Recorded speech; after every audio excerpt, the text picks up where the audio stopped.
올 들어 11월까지 농식품 수출액이 100억 달러에 육박하면서 역대 최대치를 기록했습니다. 이 가운데 라면은 11억 4천만 달러를 수출하며 최초로 10억 달러를 넘어서는 기염을 토해냈는데요. 여기에 면류 시장 세계 2위인 인도네시아에서 우리나라 라면에 대한 수입 규제가 해제되면서 국내 라면 업계의 인도네시아 시장 공략은 더 가속화될 것으로 전망됩니다. 다변화되는 수출 라인, 다만 내수 부진은 부담스러운 상황인데요. 라면 기업들의 투자 포인트 지금부터 살펴보시죠. 예, 올 상반기에 상당히 좀 이 음식 업종도 좋았는데 라면 뭐 당연히 선두권이었고 대표적으로 삼양라면 같은 경우 전체 음식 업종도 끌고 갈 때 역시 불닭 이 볶음면이라는 이 상품이 히트를 쳤던 거였지 않습니까? 그래서 라면은 참 많은 분들이 참 좋아하는 메뉴이기도 하고 음식이기도 하고 이게 이제 수출도 잘 된다니까 참 다행이라는 생각도 들기도 하고요. 자, 이제 왜 라면주로 오늘 우리 곽 파트너 가져오셨는지 한번 그 포인트부터 한번 좀 잡아보죠. 일단 지금 환율이 너무 불안정합니다. 긍정적으로 봤을 때는 이제 수출 기업들 입장에서는 또 호재가 될 수 있는 부분들이 있지만 그렇죠. 반면에 또 수출을 하려면 또 수입도 하면서 이제 원재료 같은 것들 수입을 하잖아요. 그렇죠. 그렇기 때문에 라면 관련 기업들 같은 경우에는 수입에 있어서는 아무래도 밀가루나 팜유 등의 원자재 수입 때문에 오히려 좀 부담으로 작용이 될 수가 있어서 네. 지금 삼양식품 외에 뭐 농심이나 오뚜기 같은 경우에는 주가가 좀 저조한 움직임을 보이고 있거든요. 그래서 지금 대부분의 식품 업계들이 환율 때문에 지금 너무 힘든 상황이다라고서 입모아서 이야기를 하고 있는 중이라는 점, 이 부분은 좀 체크를 하고서 넘어가시는 게 좋을 것 같고요. 그렇기 때문에 지금 오히려 국내 이제 내수보다 해외 쪽에 비중이 많은 곳들 이제 위주로 우리 시청자분들이 좀 더 박리담회로 판매가 될 수 있는 그런 곳들 위주로 좀 옥석가리가 필요한 시점이다라고 보여집니다. 예. 그리고 최근에 또 그 계엄령이 있었잖아요. 이게 일시적인 매출 상승이긴 한데 기존에 사재기? 네, 1980년대 이제 세대를 이제 사셨던 그런 이제 분들 같은 경우에는 특히 이제 50대, 60대 연령층에서 이 비상 계엄이 떨어지자마자 편의점에 이제 바로 달려가서 즉석밥이라든지 라면 이런 것들 이제 사재기한 현상이 일어섰다고 하더라고요. 예. 그래서 실제로 일시적으로 이제 그 비상 계엄이 있었던 날에는 라면 매출이 한 2~3배 가량 이상 늘었다고 하고요. 온라인 이커머스 주문 역시도 이런 이제 생수라든지 즉석밥, 라면 쪽에 주문이 쏟아졌다고 합니다. 그래서 지금 이제 식음료품도 어떻게 보면은 이번 이제 전국에서 약간의 반사이익을 볼 수 있지 않을까라는 그런 이제 이야기도 살짝 좀 들려오고 있긴 한데요. 사실 이 라면 관련주 하면은 이제 수출에 대한 부분을 빼놓을 수가 없을 것 같은데 이 라면 수출액이 2020년도경에는 이제 6억 달러 정도였었는데 올해 10월 기준으로 이미 지금 10억 달러를 넘기게 되면서 계속해서 또다시 최고 실적을 지금 경신해 나가고 있습니다.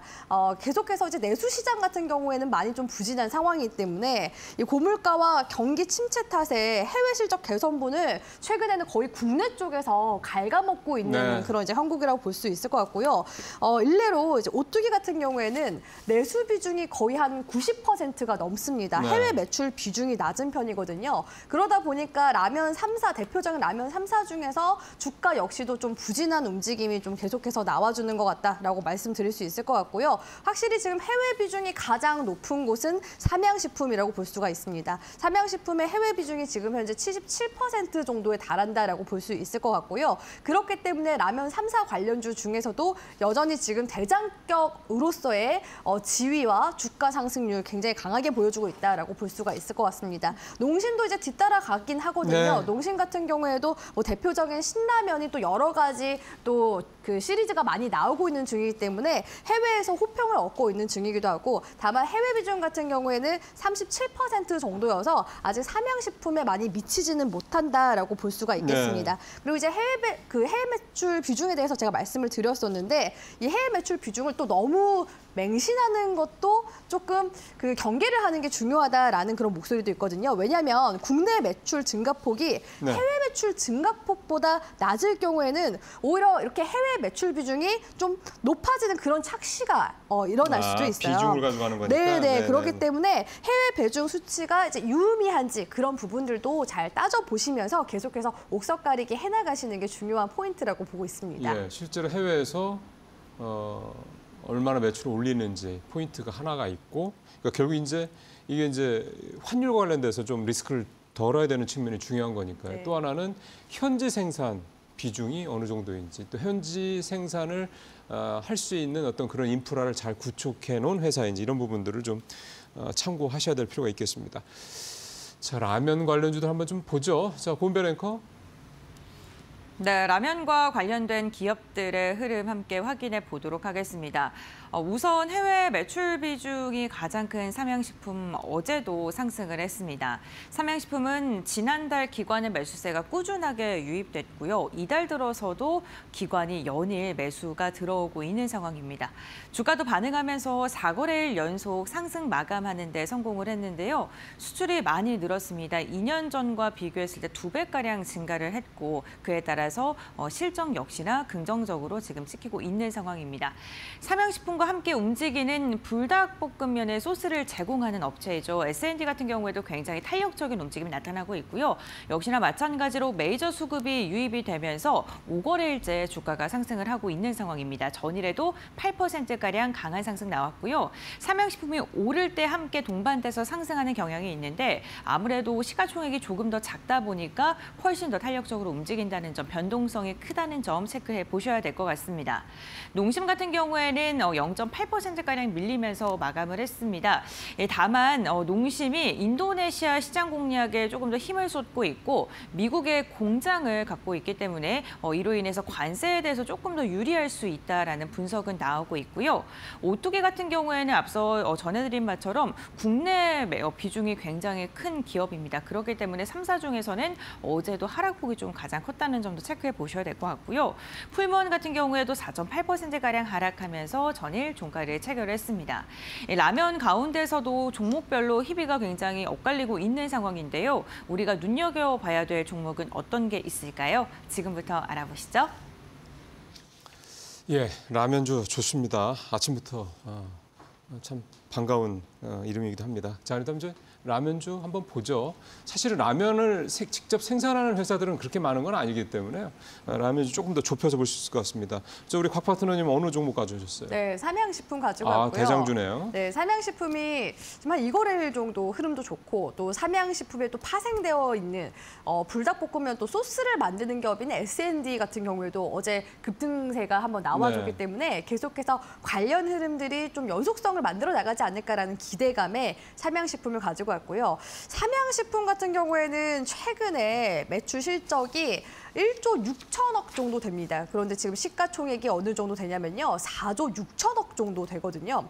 근데 식품주 중에서 대장주라고 볼 수 있는 기업이 CJ제일제당이라고 볼 수가 있는데 CJ제일제당 같은 경우에는 올해 컨센서스가 약 30조가 안 되게 나오는데 시가총액이 삼양식품보다 좀 모자란 그런 수준입니다. 그만큼 삼양식품이 올해는 식품주로서 계속해서 좀 대장주 역할을 하면서 시가총액 역시도 계속 좀 우위를 뽐내고 있는 모습들이 관측이 된다라고 볼 수 있을 것 같고요. 앞서서 앵커님이 브리핑 주신 것처럼 최근에 우리 국내 라면 기업들이 인도네시아 시장을 계속해서 좀 선점해 나가기 위해서 많이 좀 진출을 해나가고 있는 중이라고 볼 수가 있겠습니다. 인도네시아 시장 같은 경우에는 즉석 면류 시장에서 약 2위에 해당하는 나라라고 볼 수가 있는데요. 인구 자체만 보더라도 인도, 중국, 미국에 이은 3번째 인구 대국이라고 볼 수 있습니다. 또 젊은 층도 많고 그만큼 또 라면 소비량도 많기 때문에 인도네시아 시장을 또 선점하는 것도 굉장히 좀 중요하다고 볼 수가 있을 것 같은데요. 최근에 인도네시아 같은 경우에는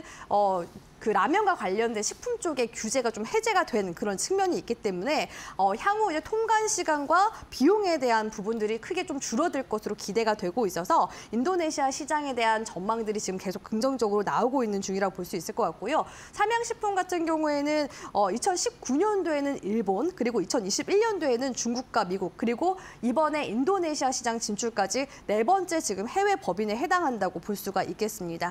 그렇기 때문에 인도네시아 쪽에서 이제 진출하기 위해서 기존에도 이미 여러 가지 인증을 또 받아놓은 그런 상황이라고 볼 수가 있을 것 같고요. 보니까 한국 라면 중에 처음으로 할랄 인증을 받았다고 합니다. 그리고 여기서 더 이어나가서 미국 쪽의 진출도 지금 계속 가속화되고 있는 중이잖아요. 이 불닭볶음면 또 IP도 확장이 돼서 불닭 떡볶이 떡볶이와 같은 그런 이제 제품들도 월마트에 지금 입점이 되어 있는 상황이고요. 불닭떡볶이 같은 경우에도 현재 60여 개국에 수출이 되고 있는 상황입니다. 더더욱 이제 또 기대가 되는 부분은 공장 증설에 대한 부분이라고 볼 수 그렇죠. 있을 것 같은데요. 물론 이제 해외 전진 기지가 있으면 예. 좋을 것 같은데 밀양 2공장이 빠르면 내년 6월에서 늦어도 7월 달에 상업 생산에 들어갈 것으로 예. 지금 예상이 되고 있고 이곳에서 이제 미국에 수출이 되는 그런 물량들 대부분이 만들어질 것으로 예. 기대가 됩니다. 그래서 과거 밀양 1공장 같은 경우에는 인력 수급 등의 문제로 정상화하기까지 약 한 1년 반 정도의 기간이 소요가 되기도 했었는데요. 이번에 이제 밀양 2공장 같은 경우에는 1공장 인근에 위치했기 때문에 생산 안정화 과정까지도 더더욱 빠를 그러게요. 것으로 기대가 된다라고 볼 수가 있겠습니다. 그래서 향후 생산 능력 역시도 기존 대비 한 40% 이상 더더욱 증가가 될 것으로 기대가 되기 때문에 삼양식품의 주가 상승세에 조금 더 기대를 해보셔도 괜찮을 것 같다라고 말씀드리고 싶고요. 예. 지금 현재 60만 원대인데 70만 원 부근대까지 다시금 쌍봉 구간대까지는 흐름을 만들어 나가지 않을까라고서 기대해 보도록 예. 하겠습니다. 삼양식품 참 좋네요. 예, 뭐 특히 이제 공장 그러니까 생산 캐파를 계속 늘려간다라는 거, 또 여전히 수요가 공급에 비해서 좀 많다라는 거.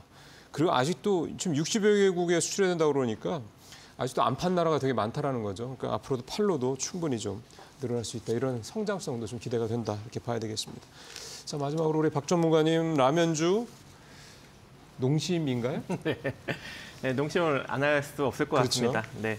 일단 이제 농심은 아까도 이제 고은표 아나운서님이 이야기해 주셨다시피 미국에 공장을 갖고 있죠. 그래서 로스앤젤레스에 이제 1공장 2005년에 진출을 했고 2공장은 이제 2022년에 가동을 시작했는데 이번에 이제 2공장 증설을 했습니다. 이 용기용 고속 라인을 이제 추가했다라고 하면서 이 컵라면 시장을 좀 본격적으로 좀 공략을 하는 것이 아닌가라고 풀이가 되고 있고 또 이 작년 국내 컵라면 시장 매출이 처음으로 1조 원을 넘어서면서 올해도 가파르게 매출이 좀 증가가 되고 있다고 합니다. 그래서 해외에서도 이 컵라면 인기가 이제 지속적으로 좀 증가가 되고 있는 것으로 보여지고 있기 때문에 그거에 맞춰서 지금 라인을 증설을 한 상황이고요. 이번에 이제 불닭볶음면이 굉장히 좀 핫하자 이 까르보 불닭 경쟁 상품으로 이 툼바라는 제품을 신제품을 현재 만들어냈는데 이 출시 2달 만에 1,100만 개 판매가 되었다고 합니다. 한마디로 인기몰이를 굉장히 하고 있는 상황이죠. 그래서 이제 농심도 서서히 이런 이제 라면에 좀 긍정적인 이제 시너지를 받지 않을까라고 생각을 하고 있고. 지금 현재 이 삼양식품이 매출이 1조 6,746억 원이고 그리고 농심이 3조 4,767억 원인데 영업이익적인 측면에서 조금 차이가 있습니다. 일단 이 삼양식품은 3,364억 원을 전년도에 기록을 했는데 농심은 1,926억 원을 기록을 했거든요. 그래서 영업이익률 측면에서 삼양식품이 한 2배 정도를 지금 상당히 높게 차지하고 있기 때문에 아무래도 그래서 시가총액도 좀 높지 않을까라고 생각을 하고 있는데 농심도 이제 서서히 영업이익을 만약에 이제 키우게 된다면 현재 시가총액이 2조 원대 정도 수준밖에 안 되고 이제 PBR 기준으로 1 미만이기 때문에 적어도 2배 정도 한 4조 원대까지 그러니까 삼양식품 정도 수준의 시가총액은 충분히 만들어내지 않을까라고 생각을 하고 있어요. 그래서 장기적인 측면으로 지금부터 한번 잘 모아가시고 한 2배 정도 중장기적으로 한번 노려보신다면 충분히 좀 긍정적인 결과를 만들어갈 수 있을 것으로 보여지고 있고 지금 예. 저점을 좀 잘 다지고 있습니다. 그래서 34만 원대 이하로 한번 천천히 한번 모아가시는 네. 전략이 필요할 것 같고 60만 원대까지 다시 한번 중장기적으로 한번 노려보시면 좋을 것 같습니다. 예, 라면주 관련해서는 1등, 2등주죠. 삼양식품, 그다음에 농심이 두 회사를 살펴봤습니다. 자, 오늘 두 분 말씀 고맙습니다.